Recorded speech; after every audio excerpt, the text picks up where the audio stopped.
Welcome to Parenting Successful Teens, the podcast that cuts through the overwhelm and stress of this phase and offers parents simple, practical, cognitive, science-based strategies for keeping their teens on track. Join Master Coach and real-life mom, Allie Irwin, to talk about real teens, real problems, and the skills it takes to raise successful adults.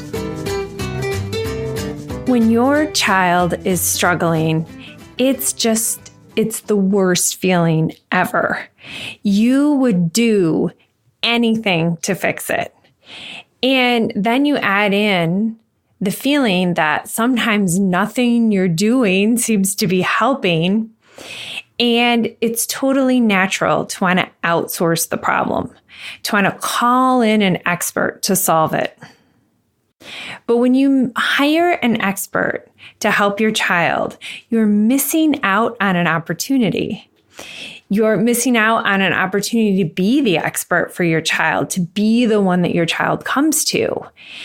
And I think the reason this happens is because we think the problem is our child, that our child needs extra help with the thing that they're struggling with, when the real problem is that we've lost confidence in our ability to help them, to be that expert for them. And, this is really common. You only have to pick up the newspaper and read about that college admittance scandal, the one they're calling Varsity Blues, to see how far some parents are willing to go to help their kids. And if you've read any of the coverage of Felicity Huffman's trial, when I read that, I actually felt sympathy for her because you could see how the guy, even though I'm not excusing her behavior at all, what she did was wrong. But when you read the coverage of the trial, you can see how the guy running the scandal, William Singer, how he played on her fears as a mother. How he chipped away at her confidence because she had worked with him at the time that they hired him to do the illegal stuff. She had already been working with him to do legal stuff for over a year. And over that course of time, he chipped away at her confidence in her child and her confidence in herself as a mother. She said at the trial, I just felt like, what if I'm not doing enough to help my kid? And another dad who didn't end up hiring Singer said almost the exact same thing. He said that he was talking to people that use Singer service and said, I thought my kid was doing really well. And then I learned that that wasn't good enough. That's those fears that we have to hire someone, that our efforts as a parent aren't good enough and that our kids aren't good enough the way that they are with all their natural gifts and talents. Those are the fears that Singer really, really played on when he pitched parents. His sales pitch ended up kind of being like a 1-2 punch.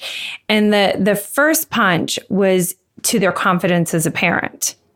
And like I said, their confidence in their parenting skills and what they were doing to help their kids and in the kids themselves, which is a super manipulative, shitty thing to do to a parent.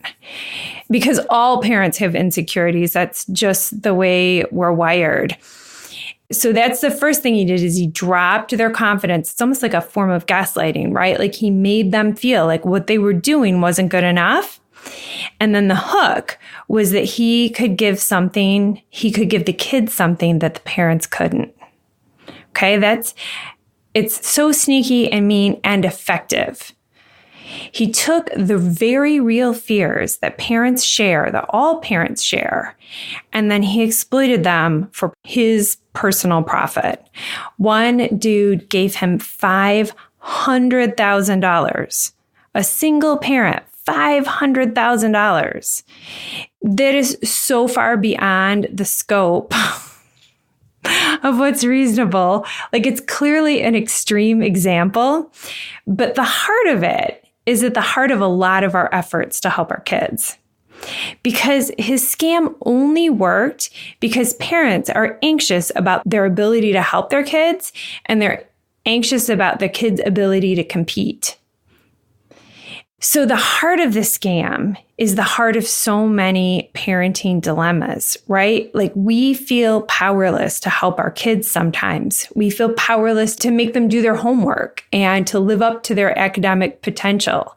Like our nagging, all our nagging isn't working and it feels terrible for everyone involved. So it seems easier to just hire a tutor, to like literally pay someone to nag your child. And my daughter did quite a bit of tutoring in high school, and half of her tutoring was just that it was time when the child would sit there and do the homework and the parent didn't have to be involved. Okay, that's half of what they were hiring her for. We feel powerless to help our kids when they're crying in their room and we're not exactly sure why. And then after lots of drama and fights, we find out that they're an outsider in the friend group that they've had since middle school. And our daughter won't talk to us, and everything we say seems to be making it worse. And so we look for a counselor to help. I totally get this. It's so painful as a parent when your child is struggling that you go looking for help. Of course you do. Especially when you feel like nothing you do is helping. We've talked about that urge in earlier episodes, like why we're wired this way, especially as moms. We're hardwired to want to fix things for our kids, right? That's what keeps our species alive, right? Like if babies crying wasn't a problem for moms, more kids would starve to death. If we weren't hardwired that when babies cry, we want to feed them or change them or, do all the things that you have to do to help babies, we wouldn't have survived as a species. But what happens is our babies get older, their problems get more complex, and our kids want our help less. Okay, it can feel like it would be, we need to step out of a lot of problems. And it can be hard to tell when to get in and when to step out. Like that's sort of the first layer of things that change as they get older. And as our babies get older, their problems get more complex and our kids want our help less. And we actually should be solving fewer of the problems. We should be transferring more of the problem solving to our kids. And sorting all that out, it can feel easier to just hire someone to solve the friend drama, to end the procrastination, to ease their anxiety. So I actually see this a lot in my practice. Parents come to me and they're so anxious to help their kids that they want to hire me on the spot to work with their kids. They're like I try to explain how they could help their kids. And they're like, you just do it. She won't listen to me. And I get that feeling and I will help your kids. But what I want to offer you today is that you are still the best expert to help your child. And that rather than hiring me to help your child, your money is better spent on getting help for yourself. What I see in my practice is the parents that are believing that they're not the best expert tend to be falling into sort of like one of two traps, sometimes both. The first trap is that they believe there is some special expertise required to help their child that they don't have. And the second trap is that you know exactly what to do, but you feel like your kids won't listen to you. So you're literally hiring someone to say to your kids the things that you've been saying to your kids that they're not listening to. So let's talk about the first trap. I know what you might be thinking. That first trap is that there's some special expertise that you need to help your child that you don't have. You're probably thinking, but I don't have the expertise. I mean, really, who remembers all that chemistry? Like, I haven't used calculus in 30 years. I do not remember it. With the second trap, like my kids don't listen to me. Half the time, they don't even tell me what the problem is. They're not listening to me because I'm giving advice about the problem they had 3 hours ago, and now they're upset about a different problem. It's true. Oh, they forget things, and then we're still mad about the thing that their friend did, and they've totally moved on.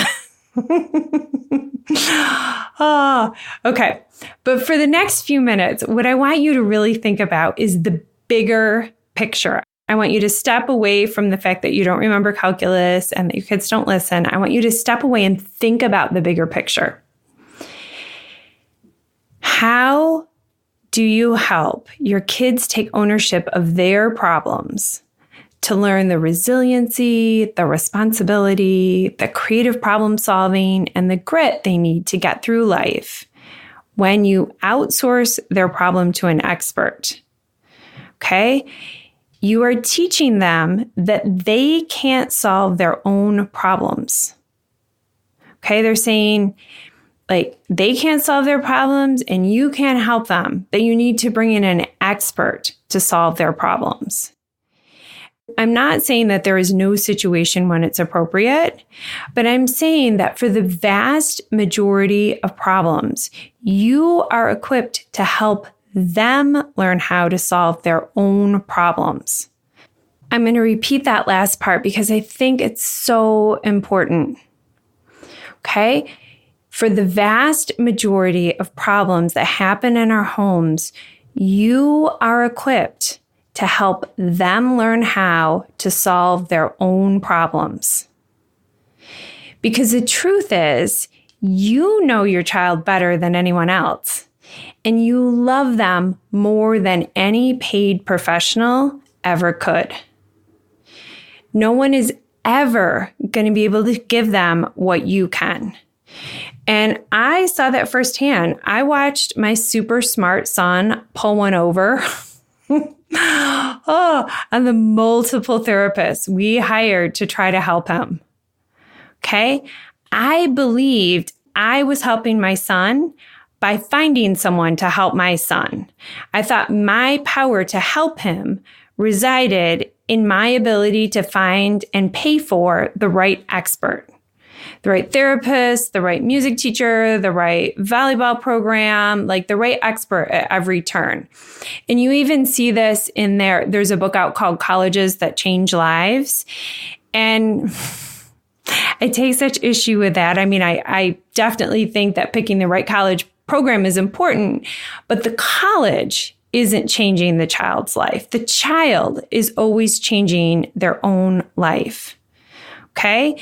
And when we believe some expert outside of them is responsible for changing their life, we're giving away all our power as parents.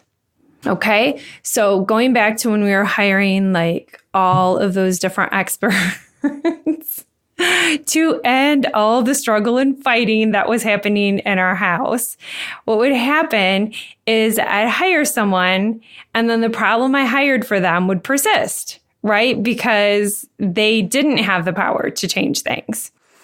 But I didn't understand that. I thought the problem was I hadn't found the right person. I would go through the whole routine again. I'd ask all my friends and I'd look for recommendations and then I'd hire someone else. And then my son would, like my super smart son, would pull the wool over on their eyes, or maybe they knew what was going on, but because they couldn't be there in the way that I could be there, it just ended up being a waste of time and money. And honestly, like when I think about that time, I still get a little teary thinking of like, it was so heartbreaking. And frankly, wallet draining to watch my son struggle and feel powerless to help him. Again, I was powerless because I was giving all of my power to the experts. I believed that the only way I could help my son, I thought he wouldn't listen to me and I didn't know what to do to help him navigate the teen years. And I believe the only way I could help him was to find a way to find the right expert.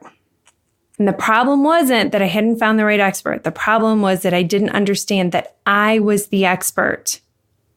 Okay, what I needed was someone to help me regain my confidence and upgrade my skills to help my kids. I was still parenting in the same way that I was parenting when they were younger.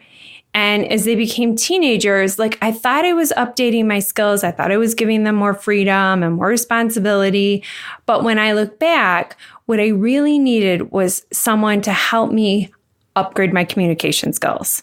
I was still talking to my son like I did when he was younger, and I could dictate what I did. And like, I thought all that back talk and eye rolling and all of that, I responded to all of that all wrong.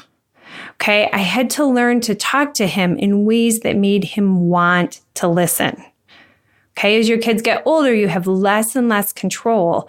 And so your communication skills have to change so that you're more persuading and more showing leadership than just dictating what's going to happen. Along those same lines, I had to learn to talk to him in ways that made him feel comfortable telling me what was really going on. Okay, you can't solve a problem that you don't understand. Again, the older they get, the fewer facts you have access to. And so if your child isn't coming clean and telling you what's really going on, it's very hard to help them, to guide them to solve their problems when you don't understand what's happening. And frankly, for the bigger problems, I had to learn how to patiently sit with the discomfort of not knowing what was going on, with knowing something was wrong and creating the conditions where he felt comfortable telling me, and to continue to create those conditions for weeks until he was ready to tell me. Honestly, that's the part for me where having coaching support paid off the most, because he knew that I trusted him to come to me when he was ready, and that developed his trust in me and actually encouraged him to come to me when he was ready. Okay, and none of that would have happened if I had forced the issue. But I used to joke with my coach that I thought I was going to like sprain my arm or dislocate my shoulder with the effort it took to mind my own business, to sit with the discomfort of knowing something was wrong and not knowing what it is, and to just keep planting the seeds and creating the conditions where he could talk to me and wait. Okay? And along those same lines, I needed someone to help me understand the difference between real problems and teen drama. Okay, because so many times things happen with my kids and like it had blown over in their mind, and I was still trying to solve a problem that they had completely moved on from. I was like still mad at that crappy thing that their friend did to them, and I thought they were still mad. And, you know, I'm talking about like how terrible that friend is in my head. And they had completely moved on. And that sort of emotional roller coaster, like I had to learn how to get off that emotional roller coaster so that from the calmness of the ground, I could tell the difference between a real problem and just teen drama that was going to go away on its own and I was best not getting involved with.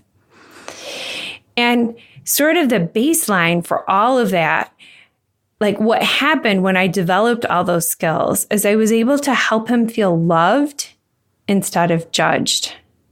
When I stopped hiring people to help him and started hiring people to help me,